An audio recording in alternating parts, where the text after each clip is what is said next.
संगीतमय श्री गोविंद प्रभू कथा ज्ञानयज्ञ सोहळा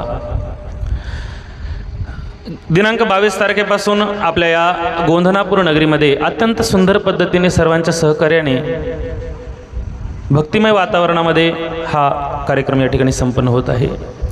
कार्यक्रमाचा आजचा शेवटचा म्हणजे समारोपीय दिवस आणि या समारोपीय धर्मसभेच्या अनुषंगाने या ठिकाणी आजच्या या धर्मसभेचे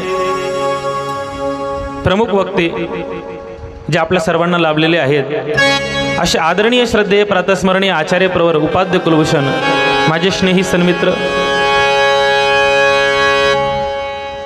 अत्यंत प्रेमळ आणि मनमिळावू असे आमचे महंत श्री तेल्हारकर बाबाजी, त्याचप्रमाणे या संपूर्ण कार्यक्रमाला ज्यांचं अनमोल असं मार्गदर्शन सतत आहे, या कार्यक्रमास पुरतं नाही तर सतत मार्गदर्शन त्यांचं आहे आणि असे आमचे वैराग्य मूर्ती स्नेही सन्मित्र परमपूजनीय श्री क्षितिजमुनी बाबाजी, एकदा बाबांसाठी जोरदार टाळ्या वाजवा। मंडळी, तुम्ही सगळे खरंच भाग्यवान आहात, तुम्हाला एवढ्या चांगल्या संतांचा योग लाभलेला आहे। कारण होतं काय, बऱ्याच ठिकाणी साधू संत येतात, आपला जो काही विधी असेल, भिक्षा असेल, ते जे काही असेल ते घेतात आणि आपल्या विधीला निघून जातात। मार्गदर्शन करण्यासाठी कोणी येत नाही सहसा। परंतु तुम्ही सगळे भाग्यवान आहात की आदरणीय श्री क्षितिजमुनी बाबाजींसारखे संत या परिसरामध्ये आहेत आणि या परिसराला त्यांचं मार्गदर्शन आहे। मला या ठिकाणी उत्कृष्ट अशी साथसंगत जे देत आहेत असे आमचे अनिल बाबा ऑर्गन मास्टर आणि आमचे संकेत भाऊ बगाळे, आपले सर्वांचे लाडके जावई बापू। या संपूर्ण कार्यक्रमाला ज्यांनी छत्र घातलेलं आहे, दोन प्रकारचे छत्र, एक ही छायाछत्र म्हणजे मंडप आणि एक अन्नक छत्र म्हणजे जेवणाचं, असे दोघंही छत्र ज्यांनी दिलेत त्यांच्यासाठी खूप खूप धन्यवाद। या ठिकाणी उत्तम अशी साऊंड सिस्टीम आहे। हा संपूर्ण कार्यक्रम महानुभाव धर्म भक्तिमार्ग या यूट्यूब चॅनलच्या माध्यमातून आमचे प्रवीण भाऊ कव्हर करत आहेत। एकदा प्रवीण भाऊंना धन्यवाद देतो, समस्त माता भगिनींना, समस्त सद्भक्त मंडळींना धन्यवाद देतो। या ठिकाणी हा सुंदर कार्यक्रम, कालही आपण संपूर्ण गावामध्ये शोभायात्रा काढली, या संपूर्ण गावामध्ये अगदी भक्तिमय वातावरणात हा कार्यक्रम झाला। आमचे रांगोळी ज्यांनी टाकलेले आहेत अशा आमचे वाघोद्याचे आदरणीय श्री साहेब आणि दादांना सुद्धा दंडवत करतो। आमचे संपूर्ण कार्यक्रमाचे सूत्रसंचालन आदरणीय पंजाबी सर आणि श्रीकृष्ण सेवा प्रतिष्ठानचे सर्वच सदस्य, माता भगिनी, बालगोपाळ मित्रमंडळी, तरुण मंडळी। बाबांनी आत्ताच सांगितलं की कार्यक्रमाला सगळे लोक येतात परंतु येणाऱ्यांची संख्या ही वृद्ध मंडळींची जास्त असते, तरुण मंडळींची नाही। परंतु बाबा, तुम्हाला एक आनंदाची गोष्ट सांगतो, या गावामध्ये हा संपूर्ण कार्यक्रम उभा करण्याचं काम जर खऱ्या अर्थाने जर कोणी केलं असेल तर त्या तरुण मंडळींनी केलेलं आहे आणि ह्या कार्यक्रमाला पाठबळ ज्यांनी दिलेलं आहे ती आमची गावातील ज्येष्ठ मंडळी। कारण पाठबळाशिवाय होत नाही, पाठबळ हे फार महत्त्वाचं आहे। या सगळ्या मंडळीला मी धन्यवाद देतो, कार्यक्रमाला सुरुवात करतो। ओम नमो ब्रह्मण्य देवाय गोब्राह्मण्य हिताय जगद्हिताय कृष्णाय गोविंदाय नमो नमः, गोविंदाय नमो नमः। श्री गोपाल कृष्ण महाराज की जय। आम्ही सगळे देव शोधण्यासाठी निघालेलो आहोत। आमचा प्रवास कशासाठी आहे? आम्हाला सगळ्यांना असं वाटतं की तो देव आम्हाला मिळावा आणि तो देव मिळविण्यासाठी आमचे ते प्रयत्न चालू असतात। मग ते पोथीच्या माध्यमातून, प्रवचनाच्या माध्यमातून, कथेच्या माध्यमातून, त्या संतांच्या माध्यमातून तो आमचा प्रयत्न चालू असतो आणि त्या प्रयत्नांना यश मिळावं यासाठी आमची ती धडपड असते। बाबांनो, आतापर्यंत तुम्ही अनेक ठिकाणी देव शोधला, तुम्हाला सापडला का तो देव? तुम्ही त्या देवाला कुठे कुठे शोधण्याचा प्रयत्न केला? अनेक ठिकाणी प्रयत्न केलेला आहे। मंदिरांमध्ये तुम्ही गेलेले आहात, मंदिरांमध्ये देव शोधण्याचा प्रयत्न केलेला आहे, परंतु मिळाला का तुम्हाला तो देव? नाही मिळाला। आणि म्हणून एक संत म्हणतात, देव देव्हार्या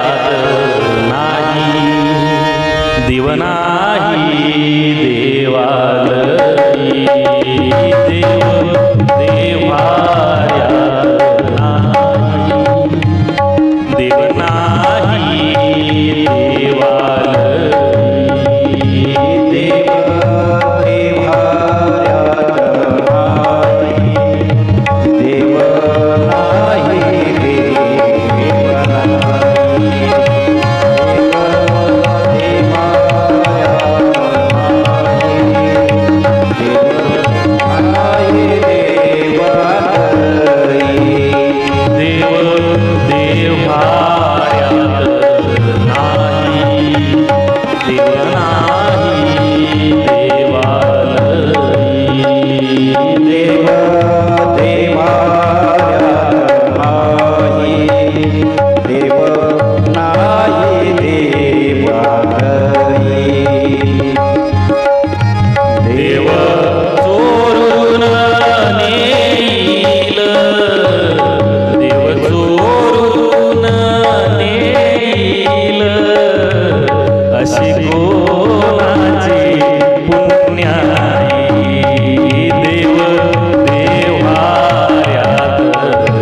देवाऱ्यात जातो, त्या मंदिरांमध्ये जातो आणि त्या मंदिरांमध्ये गेल्यानंतर त्या देवाला शोधण्याचा आमचा तो प्रयत्न चालू असतो.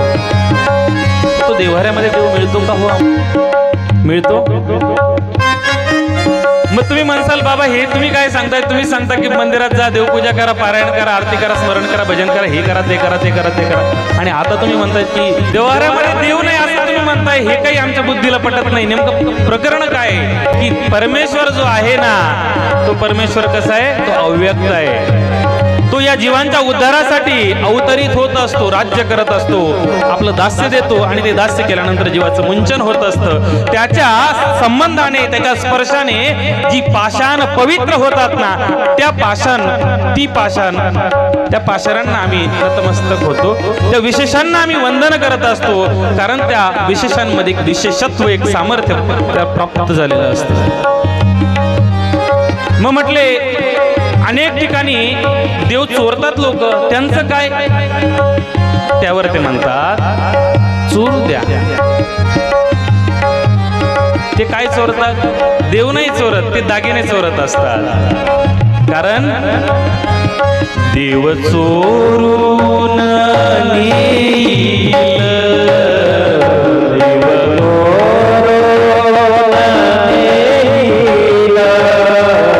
अशी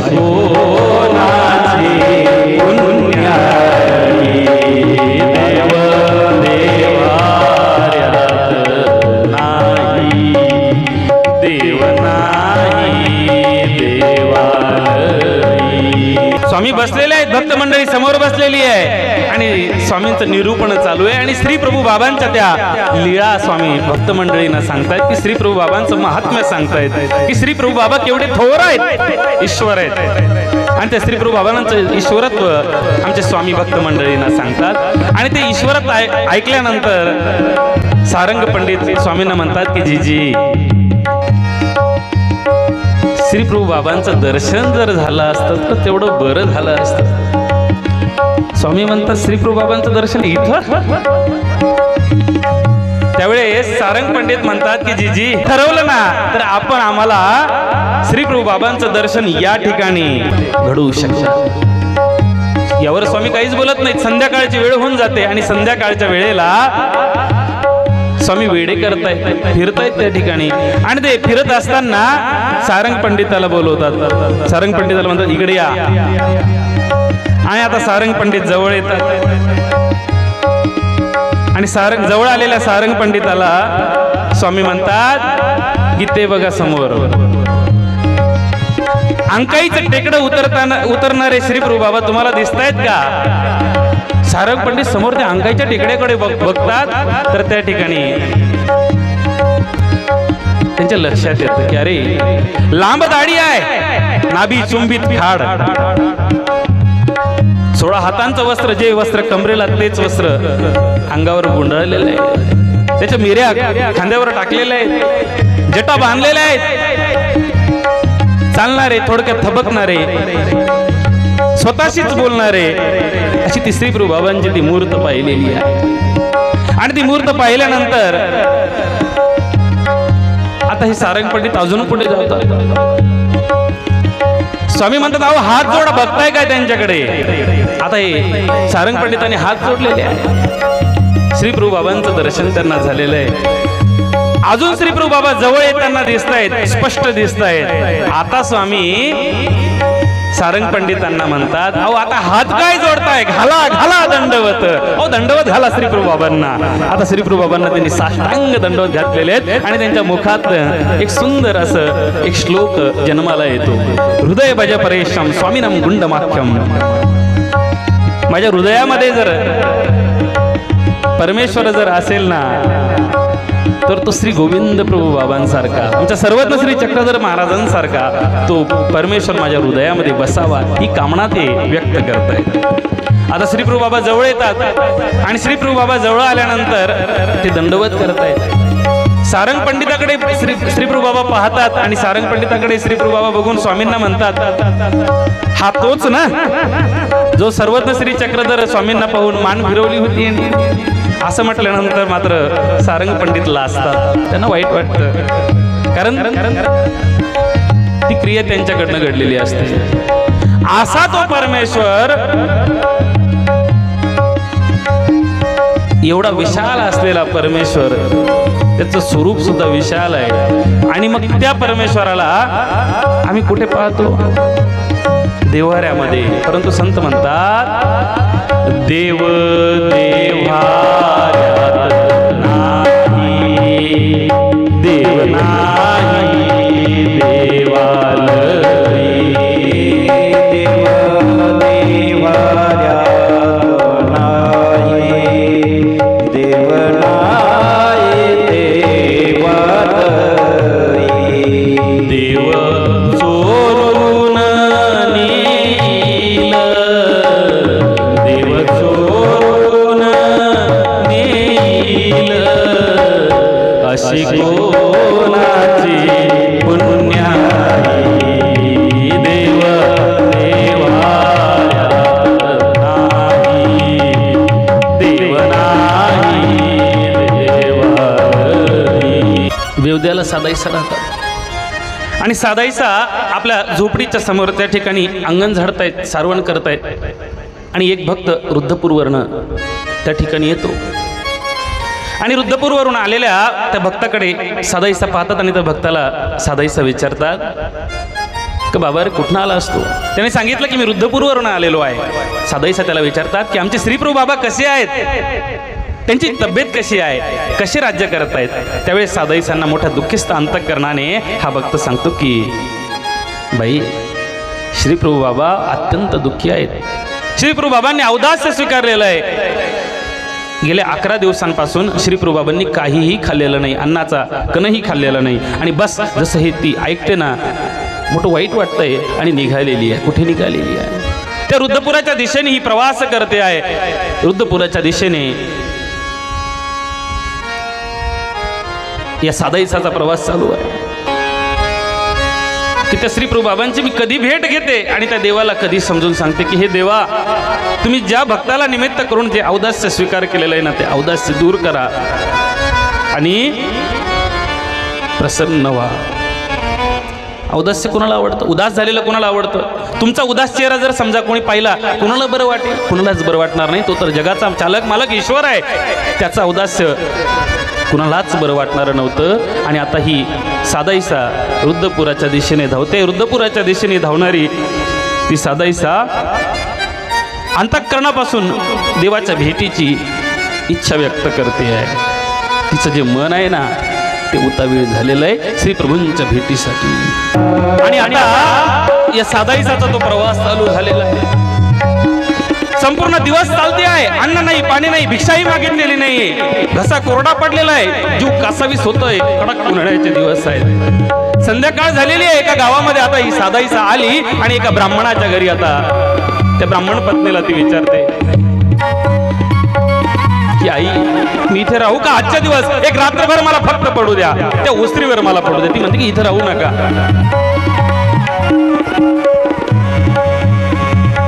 असं म्हणून आता ही ब्राह्मणी घरात आणि घरात निघून गेल्यानंतर साधई सती ते दारासमोर उभ्या राहतात आणि ब्राह्मण पत्नी निघून गेल्यानंतर तिथेच आपलं ते झोपण्याचं ते साहित्य टाकतात, तिथेच पडतायत. झोप लागलेली आहे त्यांना. आणि थोड्या वेळात तो ब्राह्मण त्या ठिकाणी येतो, साधाईसांकडे पाहतो आहे. पत्नीला विचारतो की इथे कोण झोपलेलं आहे? त्यावेळेस तिने सांगितलं की एक श्री आलेली आहे आणि तिने सांगितलं की मला इथे झोपू दे. मी त्यांना नकार दिला, परंतु ते इथे झोपल्या. आता हा ब्राह्मण त्यांना विनंती करतो की मध्ये चला, मध्ये आराम करा. आता साधाईसांना घरात घेऊन जातात. साधाईसा रात्रभर त्या ठिकाणी आराम करतात आणि सकाळी उठल्या उठल्या रुद्रपूरच्या दिशेने त्यांचा तो प्रवास चालू होतो आहे. पाय दुखतो आहे, प्रचंड त्रास होतो आहे, तरी त्या देवगिरीतलं ते द्रव्य संपलं नव्हतं. एवढी देवगिरी श्रीमंत. आणि आता या ठिकाणी महिमभट्ट नागदेव आचार्य येतात आणि त्या ठिकाणी आल्यानंतर त्यांनी बघितलेलं आहे त्या चौकामध्ये एक प्रश्न आहे. तो प्रश्न लिहिलेला आहे आणि त्या प्रश्नाचे जो उत्तर दिल ना त्याला 500 आसू बक्षीस, 500 सोन्याच्या मोहरा त्याला बक्षीस मिळणार होत्या. तिथल्या राजाने तो सवाल ठेवलेला होता. अनेक विद्वानांनी ब्राह्मणांनी प्रयत्न केले, परंतु कुणालाही ते जमलं नाही. आणि आता त्या ठिकाणी त्या प्रश्नाकडे महिमभट्टांनी पाहिलं, नागदेव आचार्यांकडे पाहिलं आणि आचार्यांना म्हणतात की भट्टो, मी ही पोटळी सोडू का? ही पोटळी मी सहज सोडू शकतो, या प्रश्नांची उत्तरं मी सहज देऊ शकतो. ही पोटळी जर सोडली तर यातल्या 500 सोन्याच्या मोहरा श्री प्रभू बाबांच्या सेवेसाठी उपयोगाला जातील. आणि असं सांगितल्यानंतर आचार्य त्यांना आज्ञा देतात आणि आता ती पोटळी सोडतात. जसं ती पोटळी सोडतात ना तसं त्या ठिकाणी असलेले ती सगळी ब्राह्मण मंडळी, सगळी ती सैनिक पहारेकरी सगळे एकत्र होतात, सगळे जवळ येतात. त्यांना विचारतात की तुम्ही पोटळी सोडली कशी काय? तुम्ही ब्राह्मण दिसत नाही, तुम्हाला शेंडे नाही, तुमच्या अंगात जानवं नाही. त्यावेळेस महिमभट्टांनी आणि नागदेव आचार्यांनी दिलेली उत्तर फार सुंदर आहेत. महिमभट्ट त्यांना म्हणतात की बाबांनो, तुम्हाला केसांशी चर्चा करायची का? मग वेश्येला सुद्धा केस असतात, मग तुम्ही गावच्या वेश्येसोबत चर्चा करणार का? तुम्हाला जानव्याशी चर्चा करायची असेल तर राणीचा जो भट असतो ना त्यालाही जानवं असतं, मग तुम्ही त्याच्याशी चर्चा कराल का? अरे चर्चा करायची असेल तर या गंगातीरीचा माहिया यासी बोला. आणि मग देवगिरी घाबरली. अवघ्या 5 मिनिटात सगळी प्रश्न निघालेली आहेत. अवघ्या 5 मिनिटात. आता ते 500 सोन्याच्या मोहरा त्यांना दिल्या, परंतु महिमभट्टांना माहिती होतं. महिमभट्टांनी आता ते द्रव्य श्री नागदेव आचार्यांजवळ दिलं आणि नागदेव आचार्यांना सांगितलं की तुम्ही पुढे जा. ते पुढे निघालेले आहेत. आता महिमभट्ट हे केशवनायकाकडे त्या व्यापाऱ्याकडे आले. त्या व्यापाऱ्याला भेटले आणि व्यापाऱ्याला सांगितलं की आम्हाला अशा अशा पद्धतीचा उदय भास्कर नावाचा कापूर तुमच्याकडे आहे आणि तो कापूर आम्हाला लागणार आहे.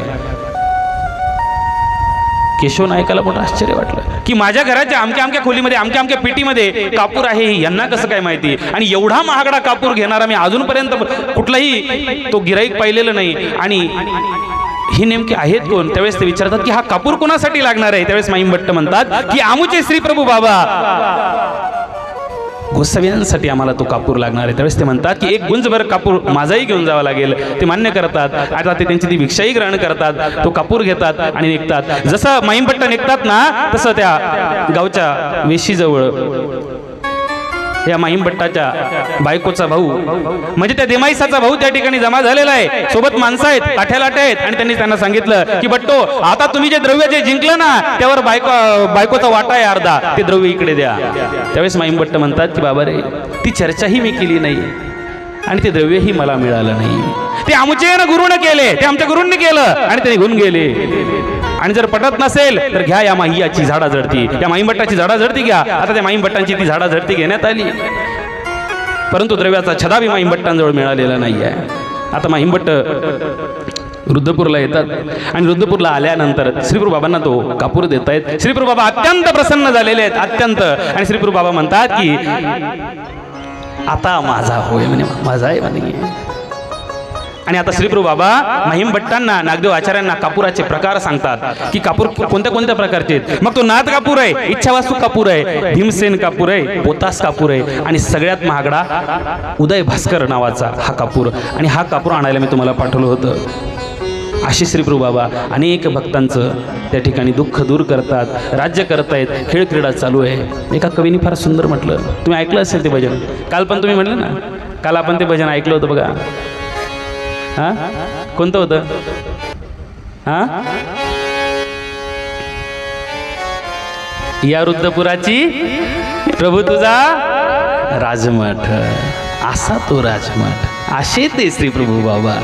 आणि म्हणून भक्त म्हणतात, म्हणती तया राऊळ आणि असे माय थोर रुद्रपुरी नांदे प्रभू अवतार, रुद्रपुरी नांदे प्रभू अवतार, रुद्रपुरी नांदे प्रभू अवतार, रुद्रपुरी नांदे प्रभू अवतार, रुद्र बालकासी जीवदानी, रुद्र बालकासी जीवदानी, कुशीतही घेऊन त्याला घेऊ लागला, दीन दुःखी ताना आहे प्रभूचा आधार, रुद्रपुरी नांदे प्रभू अवतार, रुद्रपुरी नांदे प्रभू अवतार, रुद्रपुरी नांदे प्रभू अवतार, रुद्रपुरी नांदे प्रभू अवतार. त्या द्राविड देशामध्ये एक ब्राह्मण राहायचा आणि त्या द्राविड देशाच्या ब्राह्मणाने कल्पपुराण वाचलेलं आहे. कोणतं पुराण? कल्पपुराण वाचलं, ते अभ्यास केलेला आहे. वेदोक्त ब्राह्मण आहे, अत्यंत विद्वान आहे. आणि त्या द्राविड देशीच्या ब्राह्मणाने विचार केला की अरे, या कल्पपुराणामध्ये असं सांगितलेलं आहे की अमुक अमुक इतक्या इतक्या वर्षांनी बेलोरा आणि रिधोरा या गावांमध्ये परमेश्वर अवतार राज्य करणार आहे.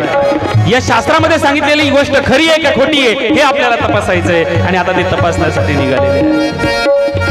पत्नीला सोबत घेतलेले दोघेही मुलं त्यांच्या सोबत आहेत. रुद्रपूरला ते येतात आणि रुद्रपूरला आल्यानंतर श्री प्रभू बाबांची भेट होती. आणि श्री प्रभू बाबांकडे ते बघितल्यानंतर ते श्री प्रभू बाबांना प्रश्न विचारतात की आपण कोण आहात? त्यावेळेस आमचे श्री प्रभू बाबा म्हणतात, न हम मनुष्यो न च देव यक्षो न ब्राह्मण क्षत्रिय वैश्य शूद्र न ब्रह्मचारी न गृही वनस्तो भिक्षुर्न चाहम निजबोध रूपम. मी ब्राह्मण नाही, क्षत्रिय नाही, वैश्य नाही, शूद्र नाही, माणूस नाही, प्राणी नाही, मी फक्त परमेश्वराचं एक स्वरूप आहे. आणि बस असं म्हटल्यानंतर त्या द्राविड देशीच्या ब्राह्मणाला जाणीव होते की ज्या परमेश्वराला, तो जो परमेश्वर आपल्याला कल्पपुराणामध्ये सांगितला होता ना अवतरित होणार आहे, तो परमेश्वर दुसरा तिसरा कोणी नसून हाच आहे, ही जाणीव त्याला होते. आता हा ब्राह्मण त्या ठिकाणी राहतो आहे, मुक्काम करतोय, आपल्या पत्नीला सांगतो, मुलांना सांगतो, ते श्रीप्रभू बाबांच्या पाया पडतायत, उपहार करतोय श्रीप्रभू बाबांना. त्यांनी तो उपहार केलेला आहे. म्हणती तया राऊळ आणि असे माय थोर रुद्रपुरी नांदे प्रभू अवतार, रुद्रपुरी नांदे प्रभू अवतार, रुद्रपुरी नांदे प्रभू अवतार, रुद्रपुरी नांदे प्रभू अवतार. एके दिवशी श्रीप्रभू बाबा म्हणतात, त्या आबाईसांनी ते मुंडावळ्या आणल्यात, श्रीप्रभू बाबांना बांधल्यात. श्रीप्रभू बाबांनी पाहिलं, हळदी लावावी म्हणे, हळद लावली पाहिजे, बेलोऱ्याला जीव घातला पाहिजे, रुद्रपूरला जीव घातला पाहिजे. लग्नाचे जे विधी असतात ते सगळे श्रीप्रभू बाबा म्हणतात. भक्त मंडळी म्हणतात श्रीप्रभू बाबांना लग्न करण्याची इच्छा झाली. आता ईश्वर नायक येतात आणि ईश्वर नायक म्हणतात, जर श्रीप्रभू बाबा जर विवाह जर करत असतील ना तर मी माझी कन्या, मी माझी मुलगी द्यायला तयार आहे. आणि आता भक्त मंडळी हा निरोप घेऊन श्रीप्रभू बाबांकडे येतात आणि श्रीप्रभू बाबांना विनंती करतात की जीजी ईश्वर नायक म्हणतो की श्री प्रभू बाबा जर विवाह करत असतील तर मी माझी मुलगी द्यायला तयार आहे. अहो मेला जाय म्हणे, जाईत ना, वेड्यासारख्या गोष्टी करतोस. श्री प्रभू बाबांनी त्याला हाकलून दिलेले आहे. मात्र लग्नाचे सगळे विधी त्या ठिकाणी घडतात आणि ती हळद लावत असताना श्री प्रभू बाबा महादाईसाकडे पाहतात आणि महादाईसाच्या मुखातनं सुंदर अशी ती धवळी जन्माला येत आहेत. बघा, हे महानुभाव साहित्यातलं, मराठी साहित्यातलं पहिलं काव्य आहे की जे मराठी भाषेतलं काव्य जन्माला आलं ना, ते महादाईसेनी ती गायलेली धवळे आहेत. संपूर्ण गावाला जेवण दिलेलं आहे, बेलोऱ्याला जेवण दिलेलं आहे. अशा प्रकारची ती लीळा स्वामींची निगडते आहे.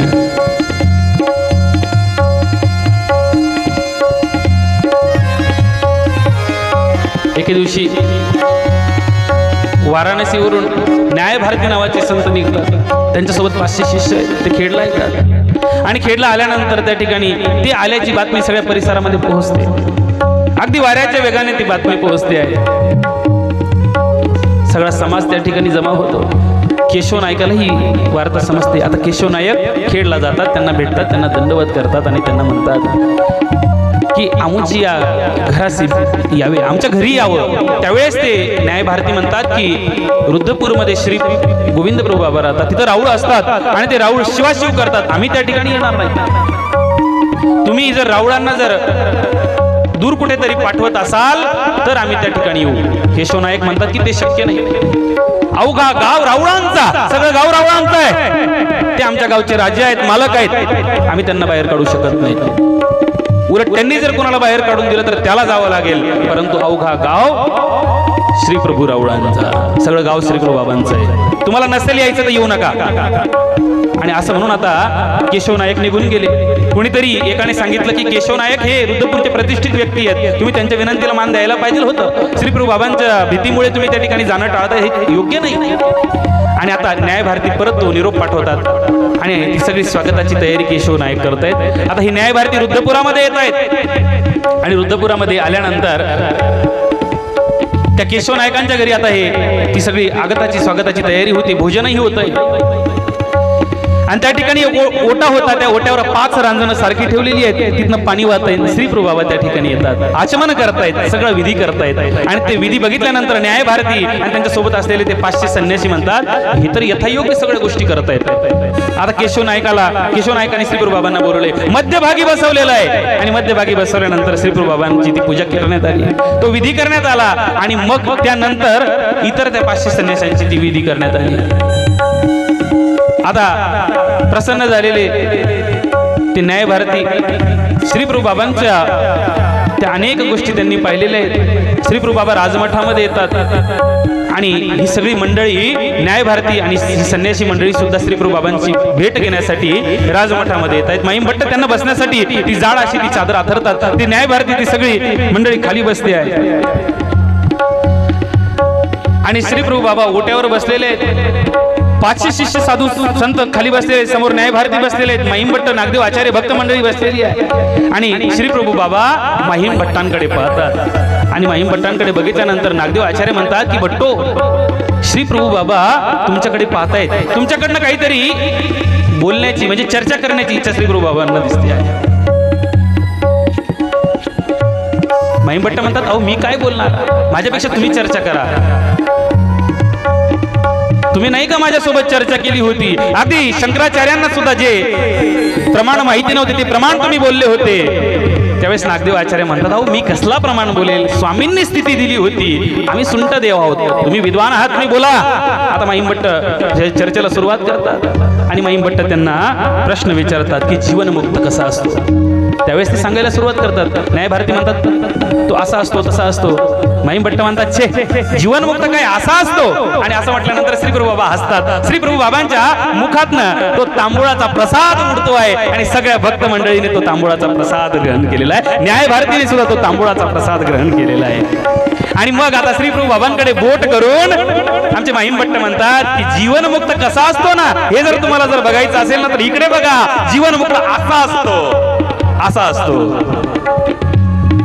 श्री प्रभू बाबा त्या न्याय भारतींकडे पाहतात, त्या संन्याशांकडे पाहतात आणि श्री प्रभू बाबा म्हणतात टोळे असती, टोळे असती, मठ्ठा आहेत, ते म्हणतात जीजी आम्ही टोळे आहोत, आम्ही खरंच टोळे आहोत.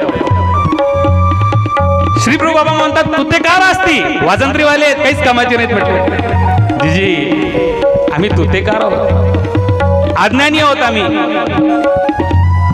आज आम्हाला खऱ्या ज्ञानाचं दर्शन झालेलं आहे, खऱ्या परमेश्वराचं आणि त्याच्या स्वरूपाचं सुद्धा दर्शन आम्हाला या राजमठामध्ये झालेलं आहे. अहो आम्ही कसले संन्यासी, आम्ही तर ढोंगी आहोत. आम्हाला जर परमेश्वर जर पाहायला मिळाला असेल ना तर तो आपल्या रूपाने या ठिकाणी पाहायला मिळा. सगळी मंडळी श्री प्रभू बाबांना नतमस्तक होते, दंडवत करते आणि निघून जाते आहे. अशा अनंत लीळा त्या रुद्रपुरामध्ये घडत आहेत.